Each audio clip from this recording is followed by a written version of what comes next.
दोस्तों आज हम बात करेंगे आरबीएल बैंक की। Ratnakar bank of limited. आखिरकार वो कौन सा कदम आरबीआई ने उठाया जिसके चलते आरबीएल बैंक के शेयर धड़ाम हो गए।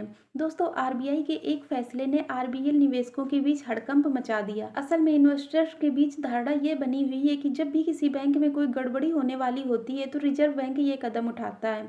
इसलिए शुक्रवार को रिजर्व बैंक ऑफ इंडिया के द्वारा उठाए गए कदम से निवेशकों के बीच संकेत ये पहुंचा कि आरबीएल बैंक में कोई गड़बड़ी है, जिसके चलते आरबीएल बैंक के लीडरशिप में बदलाव किया गया है। और ये बात यहां तक पहुंच गई कि सोमवार को मार्केट खुलते ही आरबीएल के शेयर करीब 10% तक गिरकर 155.25 रुपए पर खुला और थोड़ी ही देर में ये गिरावट 23% तक गिरकर 135.35 रुपए पर आ गया।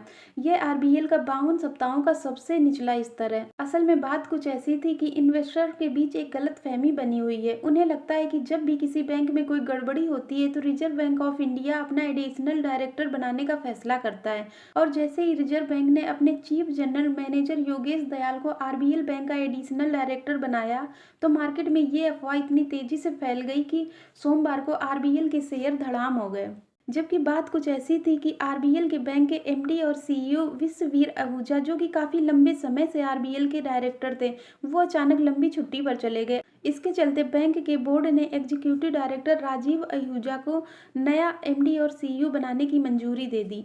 इसी बीच रिजर्व बैंक ने एडिशनल डायरेक्टर योगेश दयाल को बना दिया। रिजर्व बैंक के इस फैसले से निवेशकों के बीच हड़कंप मच गया और ये बात यहाँ तक पहुंच गई कि आरबीएल बैंक को एक बयान जारी करना पड़ा, जिससे इन्वेस्टर के बीच की गलतफहमी को दूर किया जा सके और उनकी धारणा को खत्म किया जा सके। आरबीएल बैंक ने अपने बयान में कहा कि उसे आरबीआई का पूरा समर्थन है और बैंक की लीडरशिप में जो भी बदलाव हुए हैं उनका कर्ज और संपत्ति की गुणवत्ता और डिपॉजिट लेवल से कोई संबंध नहीं है और बैंक में कोई गड़बड़ी नहीं चल रही है। केंद्रीय बैंक आरबीआई ने कहा कि आरबीएल के पास पर्याप्त पूंजी है और बैंक की फाइनेंशियल कंडीशन भी संतोषजनक है।